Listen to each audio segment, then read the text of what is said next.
US Bank has been the card issuer nobody in the space has taken seriously the last few years, including myself. They closed their best card to new applicants and then nerfed their Smartly card into the ground on top of it. But everything changed when the Fire Nation attacked. God, that was such a corny reference, but if you know, you know. Nah, but for real, everything changed when they finally added transfer partners. And yeah, the list is small right now, but the hope is this is the start of a new era for US Bank. So in celebration, I'm walking you through their entire card lineup, every card they actually offer right now, and I'm ranking them all. So you know which ones are cops and which ones are hard passes. And spoiler, 2 of them are actually worth getting even today. Alright, let's jump into things. So let's kick things off and start with the hard passes because I want to get these out of the way early so we've got more time for the 2 that actually matter. First one up is the Altitude Go. It's got a $0 annual fee and on paper it doesn't look bad. You get 4x on dining and fast food, capped at $2,000 a quarter, and 2x on groceries, gas, and streaming. Now the dining rate is decent, but the groceries kills this card for me. 2x on groceries at a cent a point is basically 2% back, and most people spend more on groceries in a given month than eating out. So if your biggest everyday category is only earning 2%, that's not a real edge. You're much better off skipping this one and picking yourself up a Capital One Saver instead. That'll give you 3% flat on both groceries and dining with no caps and a $0 annual fee. So overall, the Go isn't a bad card. It's just a worse version of a card that already exists in my opinion. So for this one, I'd say skip it. Next, and this is the one I mentioned about getting nerfed into the ground, is the Smartly card. Now on the surface, this looks like the best deal in the whole lineup. The base rate is unlimited 2% cash back with no caps, and that part's fine on its own, but the second you look how it actually gets above 2%, that's where this whole card falls apart for me. To earn the bonus tiers of 2.5%, 3%, or 4%, you don't just need a US Bank card, you need a separate Smartly savings account. Plus you need 10,000, 50,000, or 100,000 sitting in your checking or debit account with them. This is every single month too, just to unlock the better rate. And even then, the boosted rate only applies to the first 10,000 you spend each billing cycle.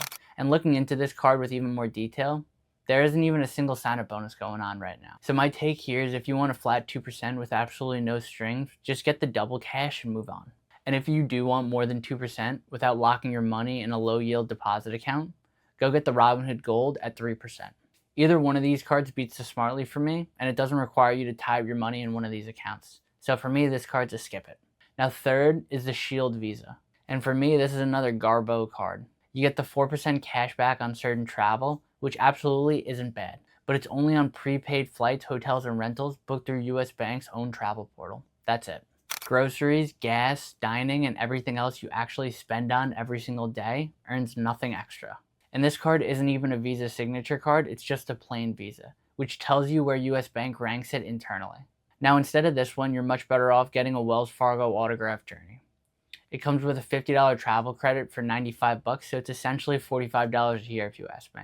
And for that, you get 5x on direct hotels and 4x on airlines, plus 3x on travel and restaurants. And Wells Fargo points have a decent, arguably great value, but that's another debate. So if you're traveling enough to care about 4% on travel, you might as well be earning something valuable. So the Shield Visa is a hard skip. And finally, you got the Split World Mastercard. And this one's not even a rewards card at all, so I'll keep it short. Don't get this card. It doesn't earn points, it doesn't earn cash back, nothing. What it actually does is split purchases over $100 into 3 payments automatically.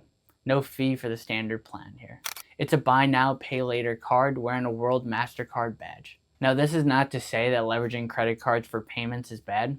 It's more about to say this specific card is bad. If you need to float a payment, find a 0% intro APR card that also earns you real multipliers while you're paying something off.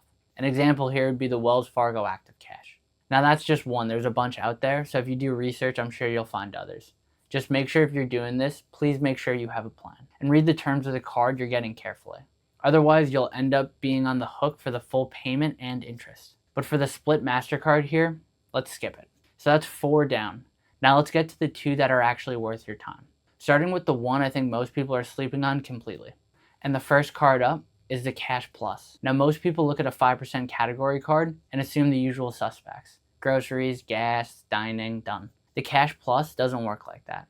Your 2 5% categories come from a list that's actually kind of weird when you first see it. Home utilities, cell phone bills, streaming, gym, department stores, electronics, and a handful of others. And at first glance, that sounds like a downgrade, but I actually think those niche categories are what makes this card so powerful. Your utility bill, your phone bill, your gym membership, these are things it's really tough to get high multipliers on. Even for the most optimized setups, you might only be getting 2 to 3% back. So getting that elevated 5% back is a win in my book. Now, will this card materially move the needle in your setup?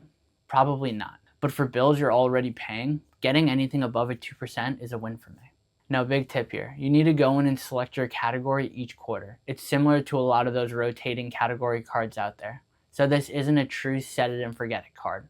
But if you're willing to do that, I think this is genuinely one of the more underrated $0 annual fee cards out right now, because it rewards you for stuff you're already paying and you have to pay no matter what, instead of making you change your spend habits just to fit a card to a specific spend category. So the verdict here for me is if you're trying to optimize your wallet, I think it's worth it. All right, next up is the Altitude Connect. And for me, this is the most underrated card in US Bank's entire lineup as things currently stand. Now, if you want airport lounge access, you're usually paying for it in one way or another. Either you're copping a premium travel card like the Palladium, the Amex Platinum, or the Venture X, or you're just buying Priority Pass outright. Either way, we're talking a minimum of a few $100s. The Altitude Connect breaks this pattern completely. And what's crazy is it does it for a $0 annual fee. So here's what you're actually getting with the card. For $0, you're getting 4x on travel, 4x on gas and EV charging, up to $1,000 a quarter, and 2x on dining, groceries, and streaming. You're also getting 5x if you book prepaid hotels and rentals through the portal, and then 1x on everything else. And as things currently stand, everything is worth a penny a piece, so really you can think of this card not really as a multiplier card, but as a cashback card.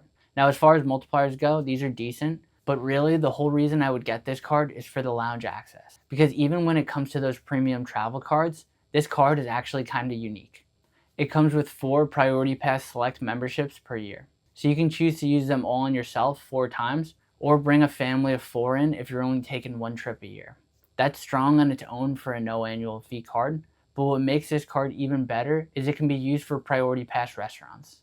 Now these days, this is rare even when it comes to travel credit cards. Almost all Priority Pass restaurant benefits are dropped from cards. Priority Pass restaurants allows you to use your pass for a $28 food credit at certain participating restaurants instead of using it for the Priority Pass lounges that everyone knows about. Now, given how hit or miss some of the Priority Pass lounges are domestically, depending on where you go, this is fantastic to get a decent meal, and it can give you a ton of value. Now, the other extremely underrated feature of this card is you get a free 5GB international eSIM plan every month, and it works in 175 countries. And the best part is you can use this multiple times a year.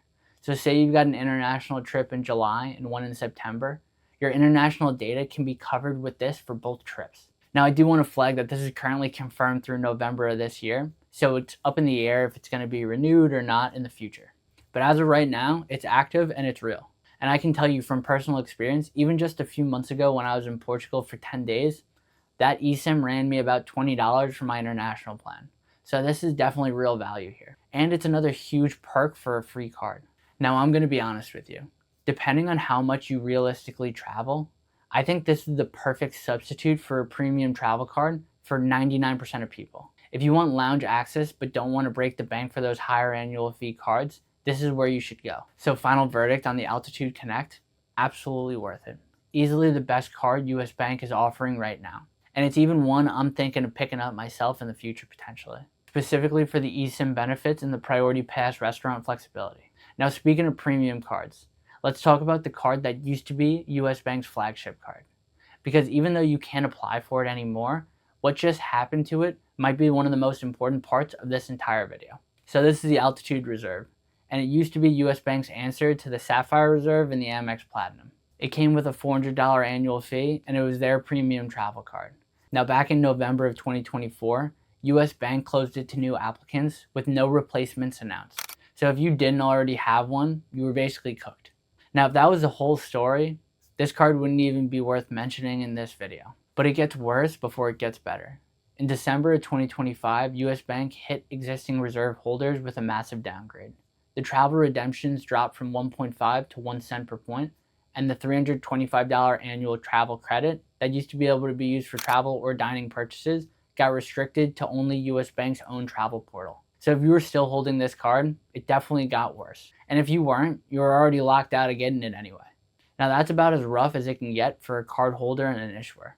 But there was one silver lining at the time, and that was that US Bank hinted at getting transfer partners. But since then, radio silence. Well, that was at least until a few days ago, because US Bank finally did something nobody expected. They actually added transfer partners. Right now, they have Flying Blue 1-to-1, Ethiopian Airlines 1-to-1, Accor Limitless 2-to-1, and they also just launched Qantas. Now that was a weird one though, because it got pulled about a day after, along with Flying Blue, and nobody really knew why. A lot of people assumed it was some IT hiccup on their end. Now the weird part was Flying Blue came back a few days later. Qantas still hasn't, but my assumption is they'll probably come back in the next couple days also. So that's basically the backstory. But here's the strangest part to me. The card that got devalued and locked out of applicants, that's the only one that they're giving transfer partner access to. It makes no sense. So my take here is US Bank may be gearing up for a new run and either re-releasing a refresh Altitude Reserve or eventually moving over some of its other cards to the transfer partners in the future. Right now, that's all speculation and tinfoil hat theory though. Regardless, if you got an Altitude Reserve sitting in your wallet from before, keep it. Even with the December changes, the transfer partner access alone makes this card worth holding on to, at a minimum just to see what happens in the future. And if you don't already have one, obviously nothing you could do here, but just know this is the direction US Bank might be heading, so they might be getting new point or transfer partners in the future with their other cards. Also, quick side note, there's one other card that's closed to new applicants. It's called the Shopper Cash Rewards card. It's the same deal as the Reserve. If you have it, it still works, but if you don't, you can't get it. So really nothing to talk about here. So is US Bank actually making a comeback here? Or is it one or two decent cards wrapped around a few mediocre ones? Honestly, only time will tell, but it's probably somewhere in between. The Connect is legit, the Cash Plus is legit, and the transfer partner news is definitely a step in the right direction. But there's still a lot of work to be done here. Now, if this breakdown helped you out at all or you enjoyed it, hit the like button and subscribe, and let me know in the comments what you think about the US Bank cards and whether or not the transfer partner news is a big deal or just a dud. Plus, if you want to see a $0 annual fee setup that already has real transfer partner access, not a maybe in the future, go watch this video over here on the Wells Fargo autograph next. It's either over here or over here. I'll see you guys on the next one. Peace.